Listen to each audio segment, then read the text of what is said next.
It seems to me that it started the entrepreneurial kind of desire from your father as well, because he created a business as well, right? So he's actually running one now, but I don't know whether he would say he took inspiration from me or the other way around. But right, okay. He was actually a forensic psychiatrist, and now he's supposedly retired, but doing his own thing. But I mean, I remember. As in doing his own thing, he's actually started. Yeah. But I remember, when we were younger, I have an older brother, I've got 2 younger sisters, and I'd always thought about doing stuff. I'd always have these crazy ideas, and I'd be messing about in my room trying to, sketch out these business plans, which of course never went anywhere. Tell us your wacky. Oh gosh, it's too embarrassing. I'll tell you over a pint later.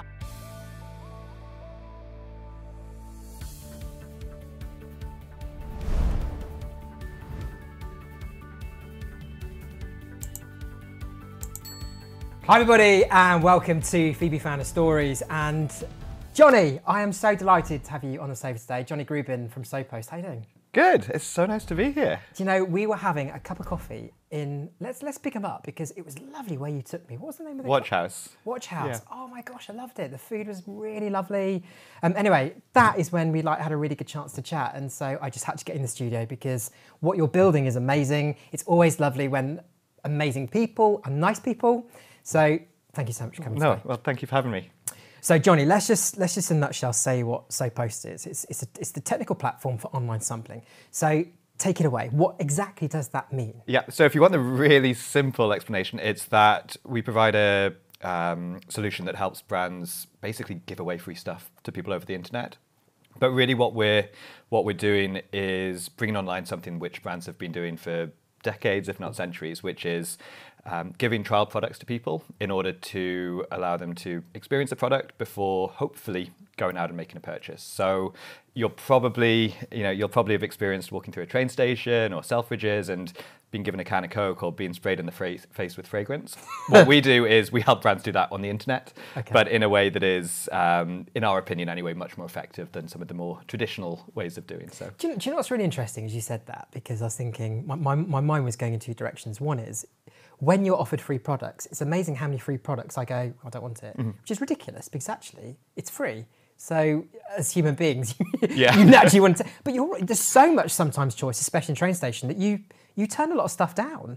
So, you take that to another level online where there's even more of that being shoved in your face. So I see why that is an important thing for people to have to really try and make sure how they get people to compel to try it. Oh, for sure. And we're maybe a rarity in turning down stuff because, I mean, what we've seen offline, and it's actually an issue online to a much greater degree, is when you offer something for free, people want it. Like, my God, do they want it? I've been in Waterloo Station and I've seen one person go by that, that distributor a dozen times. They change their facial expression a little bit each time to get so much free product. And online, the brands that we work with have historically had huge problems of everyone wants a free beauty product. Everyone wants a free sample of the new drink that's coming out. How do you make sure that they're going to the right people rather than people who just want something for free? They might enjoy it, but they have no intention of ever converting to becoming a customer. So a lot of what we do is actually about helping reduce the wastage, not just from an ROI perspective, but with a sustainability hat on as well. It's really looking at how can we do more with fewer physical products out there. Yeah. You've become, I don't want to embarrass you, but you've become a bit of a poster boy in the tech world. Whenever you post something, you've got a lot of fans out there who really like to engage with what you're doing. So anyway, that's embarrassment over. But we'll get onto the kind of process behind how you built the technology, how you scaled the business, because it blows my mind how entrepreneurs like yourself come with an idea, and then before you know it, you're on a plane going to Australia with your team there. You're building out people in a new European France. You're saying you just got back. I mean, it's incredible where and how that happens. So we'll get to that in a minute. But it seems to me that it started the entrepreneurial kind of desire from your father as well, because he created a business as well, right? So he's actually running one now, but I don't know whether he would say he took inspiration from me or the other way around. But right, okay. He was actually a forensic psychiatrist, and now he's supposedly retired, but doing his own thing. But I mean, I remember. As in doing his own thing, he's actually started. Yeah.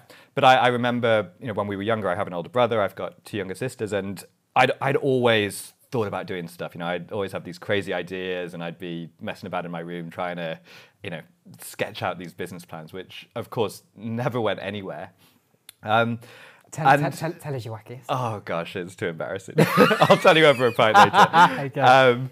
But I guess we were quite early adopters of the internet, and I remember we had the family computer. We were allowed online for 15 minutes a day after 6 p.m. when it was free, and I just kind of became immersed in the online world. And this was around the time that GeoCities was quite big. Some of the audience, maybe a little bit younger than me, will never have heard of it, but it was kind of an online website builder. And I really geeked out with it. I was building these horrible websites that didn't really have any purpose, but I was just so immersed in this idea that I could build something and someone on the other side of the world could come and access it. And nobody outside my house probably ever did, but it was quite a cool thing to think about as a kid. And so I really kind of got immersed in tech. I taught myself to code. I was building some fairly, I don't know, maybe 11, 12. Jeez. And I was building some fairly basic websites, but it was just a lot of fun. And I remember my dad sat me and my brother down one day, and he was like, "So what's your £1 million idea?" And for me, it was, that was quite a nice, almost push just to be told, I've got all these ideas in my head, and actually it's okay to go out and try some of them. Because not many parents do that. No, they don't. And I think what prompted my dad to do that was maybe he saw some entrepreneurial attributes in me. Maybe he didn't. But it was around the time Alex Tew had launched the $1 Million homepage, and every single newspaper you picked up had him on the cover. And I think my dad was seeing this guy, Alex Tew, and was like, well, how can I support my kids to get into that? So, my parents, neither of them... It's a good honest agreement. Yeah. Pick him up. And neither of them had any entrepreneurial background, but I think they recognized that there was some entrepreneurialism in me, and actually even just enabling me to go out and try stuff and hopefully be successful, but quite possibly Did you not. still go through the kind of the academic, the university route, etc.? For 3 months I did. For 3 months? Yeah, so I grew up in Newcastle. Where are you? Which, I don't have the accent, unfortunately, but... when I was, firstly, it was almost expected that you'd go to uni at my school, but I also wasn't at the point with my business where I thought I could have just gone and done that full time. But a big part of me as well wanted to experience London. I wanted to do Freshers Week, and I wanted to make some friends as well. And it just felt to me like going to uni was a good step. And I don't think my plan was ever to go and leave with a degree. But I'm not sure I thought that I'd start and then leave 3 months later. So just too impatient. Well, it wasn't that so much as when I went, I'd always had this. I'd always told myself that when I have something that I really want to, commit to, I'll take that leap. And this opportunity came around in January 2010, and I just thought, I've always been saying this: if this isn't the opportunity that forces me to do it, I'm never gonna. And for me, it was, I was sort of looking at it from the perspective of, okay, well, I'm not enjoying my degree course. What was it? Business management at King's College London. And, a lot of my friends learned a lot there, and they've gone on to have amazing careers. I think for me, a lot of it was sort of, I was running a business at the same time. And so, I'd go into a lecture hall and sit through something which also wasn't directly relevant to me then and there. It was like how to read a balance sheet or how to do this other stuff, which, yes, there's value in it, but for me anyway, I almost learn more just by doing things and making mistakes and adapting a little bit. And so, I was spending this money on uni, I was sitting in lecture theatres whilst also running a business, and I was just like, I'm learning more in a day of doing my own thing than I have maybe in a month of university. What was going on when you were at university then? What was the hustle? So I learned a lot from this as well, but there was actually two things. So one was I was launching something called Live Newcastle, which turned out to be not a very successful venture, but it was a membership club all about promoting and supporting independent retail and leisure businesses in the Northeast. Okay. So you as a consumer could pay £15 a year for your card, which would get you deals and discounts at all of these cool venues across the city. But the pitch to the retailers, and it might sound like nothing now, but I felt like at the time it was it's kind of new and unique, was that in exchange for giving our members discounts or deals when they come in, you had access to a database that you could target offers to on a really fine basis. So it might be that you're a restaurant in the city centre. Every Wednesday you knew you were only going to be half full. So, okay, rather than spending 800 quid for an ad in the local magazine, your advertising cost essentially is the discount, but then you can serve offers just to, the lawyers who work in that area who we know like Italian food. Brilliant. So that was the first thing. You were ahead of your time. Sorry? I thought you were ahead of your time with that. Sounds great. Well, yeah, and I did manage to make it work. Turns out moving to London when you're trying to start a business in Newcastle maybe isn't the best thing you can do. This guy I was following but had never kind of met before tweeted, hey, I don't know my sister's address. I want to send her a birthday present. Why can't I just tweet it to her? And I replied to him. I was like, Ben, that's a really cool idea. A bunch of other people did as well. And lo and behold, 8 of us who weren't even all in the same country started collaborating on this idea. And so the thing that I dropped out of uni for was called Send Social. And the concept was that we wanted to make it possible for you to send physical items to people without needing to know their postal address. And so you could buy a delivery through us, but instead of having a shipping label that had your address printed on there, you just get a barcode. And we partnered with 2 pretty big delivery companies in the UK, so they could scan the code and read it, but it was totally anonymous for you and me and anyone who was interacting with it. So did that start to get good traction? Well, it was a journey. Okay, that's a nice way of putting it. So the reason I dropped out was because we'd launched a month or so earlier.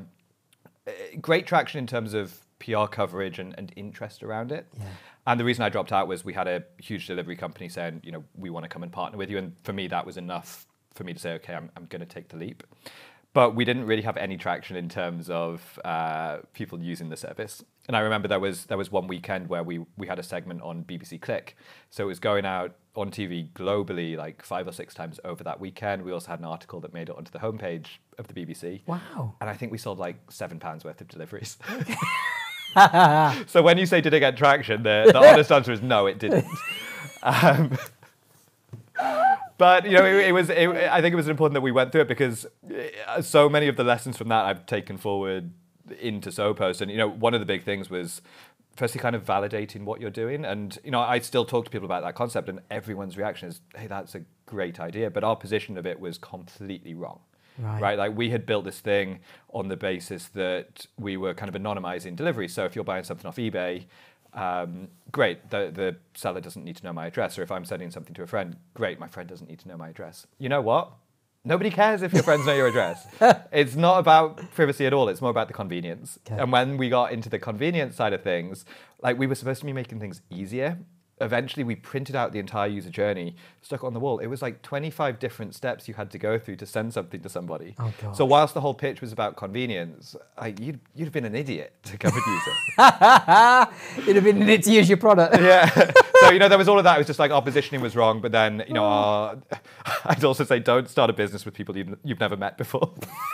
Like it was a great experience, and maybe Twitter was very different back then to today. But one of the problems we had was that nobody was taking an income from it. Yeah. We'd done things quite democratically. Everyone's shareholding was fairly equal, which worked great at the start. But in hindsight, it would have been so obvious to say the thing that we launched with initially probably isn't the product that's going to work.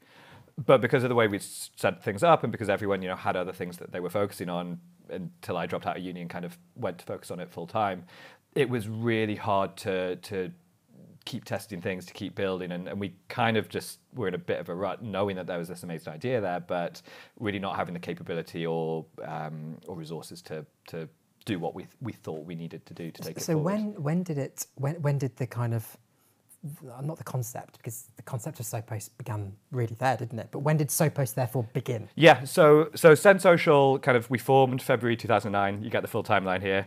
We launched, it must have been November or December that year. Yeah. January 2010, I drop out of uni. I have a good crack at it for, I need to go back and check, but probably for another 12 to 18 months. Yeah. And then I went off to do some other stuff, but couldn't get this idea out of my head.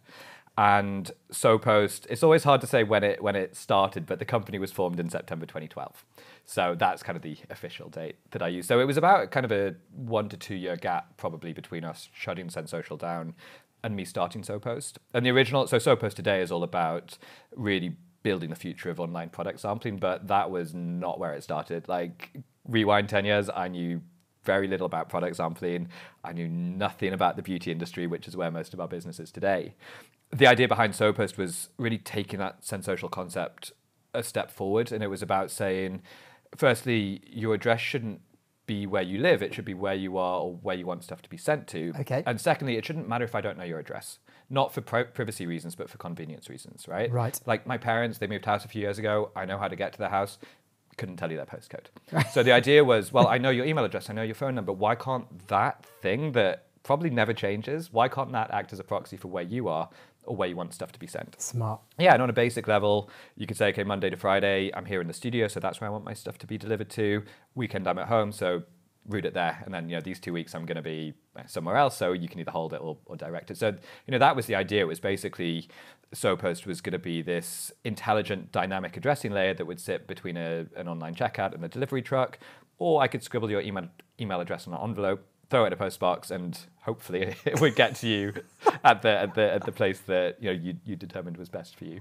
Well, I'm glad to say, Johnny, that this idea has actually turned into a pretty good business, hasn't it? I mean, let's be honest, it's going well. Yeah. It's going very well. A multi-million turnover business that is in Australia, America, now in Europe. Yeah. Obviously. Started it. Are you London based? So we're headquartered in Newcastle. Okay. But then we also have people in London, New York, France, Germany, and Australia. But from those places, we serve currently 23 markets. So we also have a presence in Africa and the Middle East. So over 70 people that you now. I think the current count is, I'll get it wrong, it's around 75. Jeez. Yeah. So what have you? I mean, so you in your early 30s, just turned 30. I mean, this. Yeah. I'm flattered that you don't think I look older. I mean, it's incredible. The question I have is, how did you learn so quickly to start to build and scale a business? How have you done it? It's obviously something's very much in you because you wanted to do it. Have you surrounded yourself by great people? How have you done it? I don't know if it necessarily feels like I have learned it quickly. And I'm sure if you were to ask some of the people who have, I've surrounded myself with, or some of my board, they'd probably say, could be doing it faster. I think one of the best things I've learned is actually good people make a huge amount of difference. Yeah. But I remember when we must have been less than 15 people, and I was sat in a board meeting, and I said, hey guys, just to let you know, when we get to 20 people, we must have been 8 at the time, 8 people. When we get to 20 people, you're going to need to replace me as CEO because I'm not going to be the right person to scale this business. And they kind of laughed. You really felt that, did you? I did. I feel, and now, as 75 people, I honestly feel like, 300 people, I probably won't be the right person to do it. But, the board they thanked me. They sort of laughed and said, don't worry, you'll figure it out.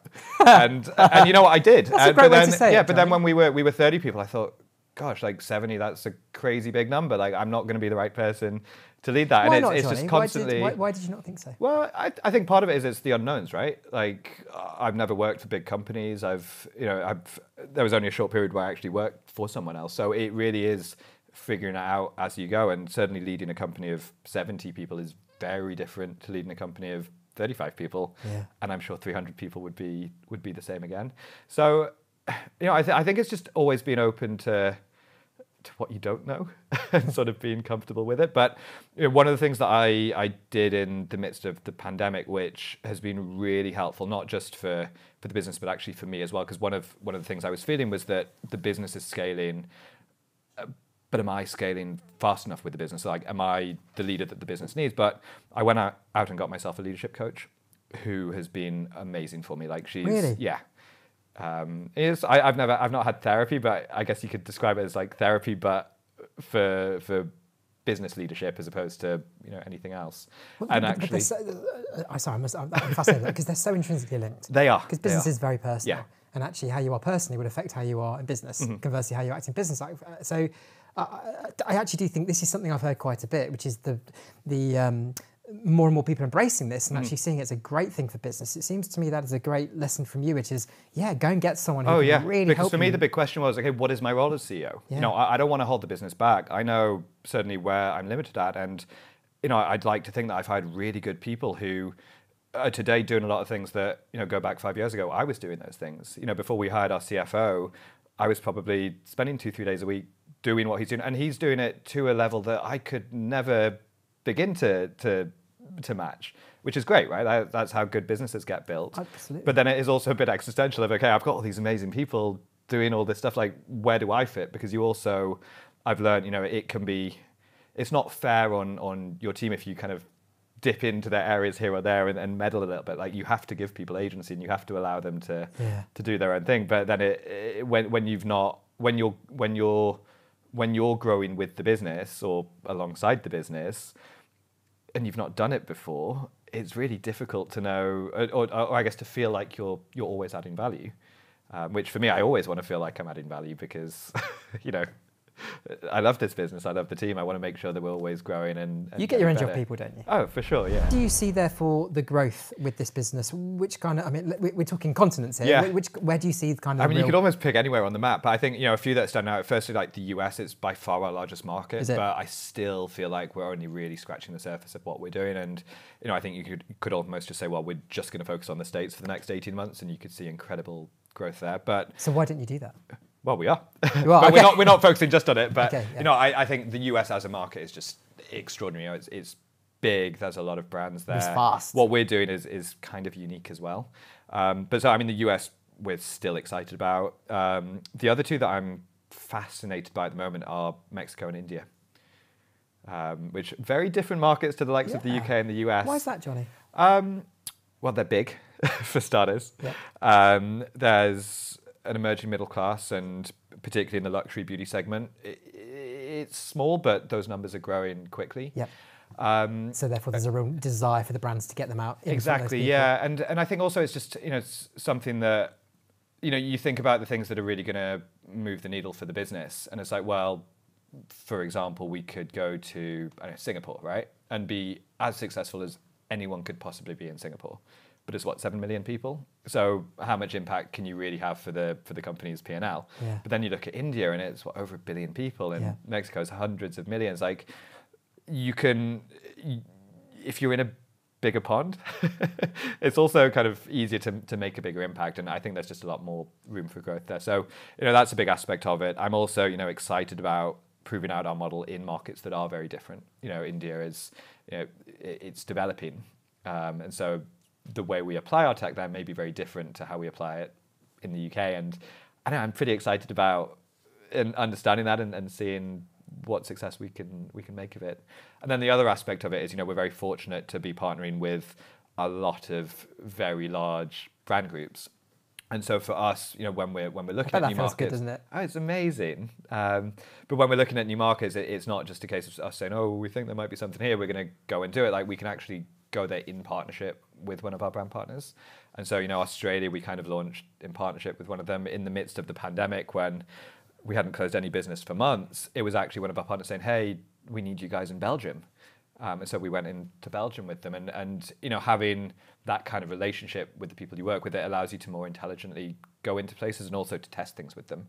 Because ultimately our tech may work or may not work in India, but actually so much of proving that out is reliant on having a partner that's prepared to take that risk with you. Yeah. And so, you know, having people who are prepared to do that makes life so much easier for us. And it means that we can do things faster. It means that we can learn together. And, you know, hopefully we'll see the success of that bear out. Do you think that they are really pivotal for where this business is?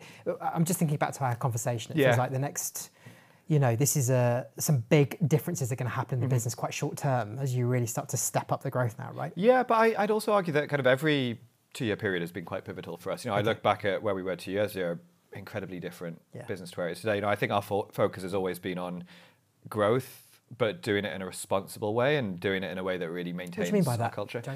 Well, I think responsible in the sense of kind of, how do I put it? So we are not a business that has gone out and raised huge amounts of money. How much have you raised? Just under 900K. But so you've really funded this yourself. But a big chunk of that was from a VC that we bought out a few years ago. So I guess the true number is a fair bit lower than that. But when I say responsibly, you know, it's not ultimately about how much money we've raised, but responsibly in terms of, you know, I don't want to grow at 100% by making a £10 million loss, right? Yes, I see what you mean. So it's about kind of doing it at the pace that's right for us. You know, I've seen so many businesses that had incredible products, incredible cultures, and like amazing visions, and things kind of went wrong because they just thought, oh, money can solve our problems, money can allow us to grow fast. Like for me, it's rarely been the case that money is the thing that's stopping us from growing that. You know, it's about good people in the right places drive that. And, you know, with the best will in the world, if I said we want to grow 300% next year, the limiting factor on that is not going to be cash. It's like, I need the right people in those roles. Right. And that's not about hiring 300 people. It's about maybe 10 to 20 who are really going to make that difference. And I think sometimes, I think two things. It's very rare to hear a tech business that has not gone that huge route of raising a lot of money.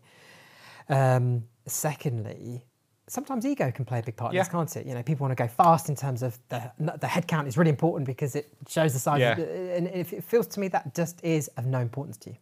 Well, as in having a high number of people. Yeah, not the number itself. Yeah, exactly. Great people is more important. Great people, exactly. And I think it's about, you know, what do we need to deliver our mission? And if we need 200 people, if we need 2,000 people to do that, great. But like the mission isn't just about headcount for the sake of headcount. It's not about some investment figure for the sake of that. It's like, is raising 5 million quid, for example, is that going to allow us to realize our vision faster? And if it is, great. And if we can find the right investor who's going to support that, great.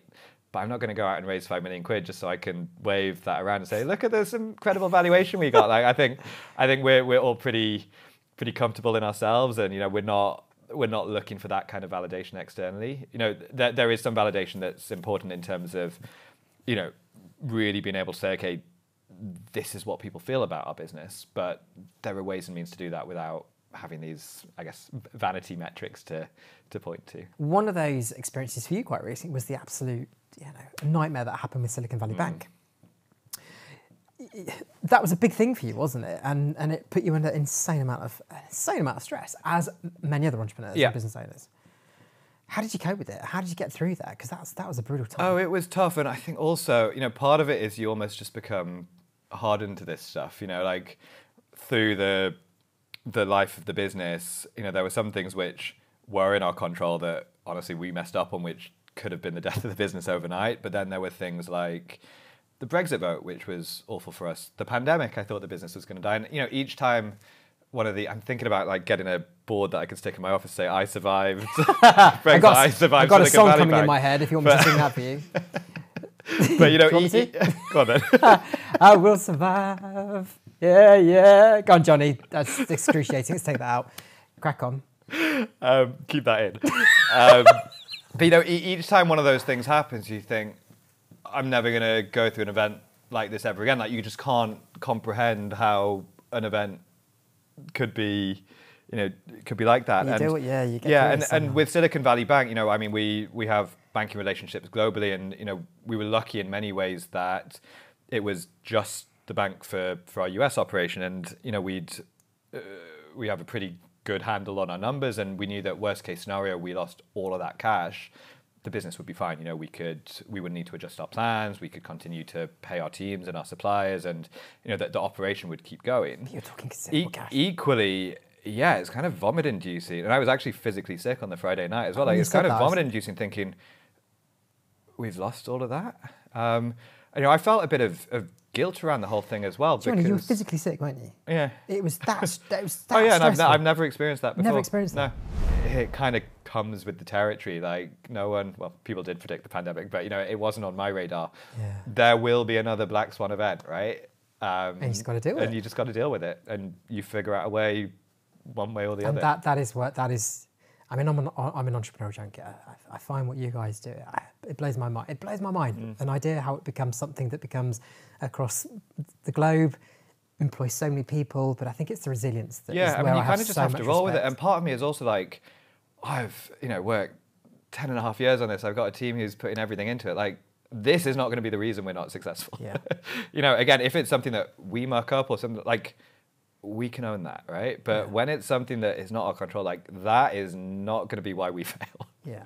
Johnny, how do people treat you sometimes? Because, you know, I think being young is a great thing, but, you know, people in high positions sometimes are older, have more experience. Yeah, I've experienced that before as Don't well. Experience, I mean age, sorry. Yeah, no, I've experienced that before as well. And I remember when I was starting out, you know, I was kind of doing everything over email and MSN Messenger at the time. So actually I was able to hide my age pretty well. Yeah. And I think, you know, for a period of about 15 years, my age was 27, right? Yeah. 20s building a multi-million even when I was 15, I was acting like I was 27. You know, so that kind of, but certainly, you know, as time's gone on, I've come across people where, you know, age is clearly an issue, but actually, that's why I raised it, because some people it isn't. But I think actually it's it's not the age thing itself, it's other things. And actually for me, I see it because of the attitude towards me because of my age. But if it wasn't my age, it would be something else.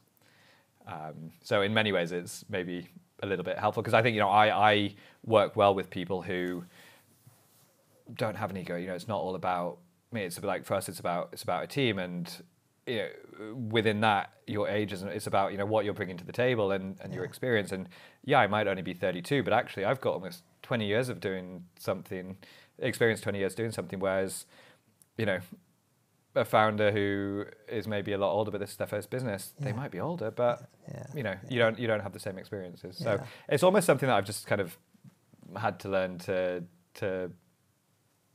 deal with. But then the flip side of it is, maybe outside of a work context, people are kind of scared of you a little bit, like really? Because I was chatting to one of my friends a little while back, and she was like, I was so like daunted to get to like hang out because like you're running a business and I'm doing this. I'm like, dude, you just got to like be me as your friend. But I understand why people have that feeling. It's just funny to me because I've always, I'm just Johnny to me. I'm not CEO of this company. But it's interesting, but that I think that is quite a common feeling because we put successful people on pedestals, and then you think they're operating at a much greater level than I ever would be. So probably we could never be like mates, So I can see why people are like that. Yeah. So Johnny, just getting a little bit more personal here, because I want to kind of get into the things that float your boat, or maybe frustrate you. And on that note, what is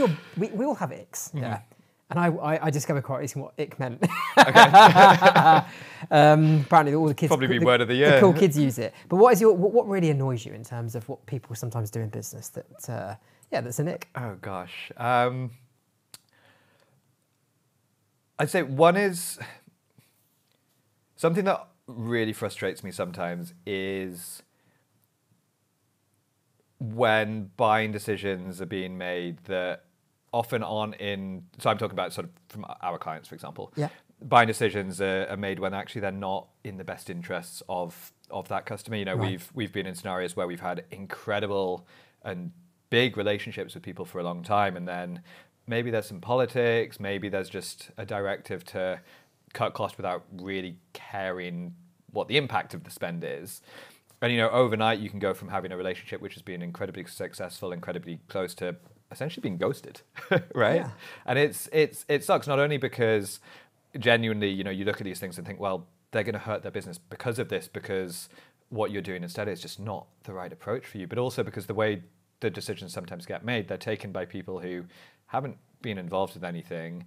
They don't necessarily fact check the information that they're being given, and it's very much, well, this number's lower than your number, so we don't care about anything else. And it's it is icky, but I think it's almost just all of the the relationship that you've developed, all of the incredible stuff that you've built as a business as SoPost, but also collectively with that partner, is almost just discarded because someone hot has walked into the room. Yes. But actually they're not hotter when you you take the shirt off. Yeah.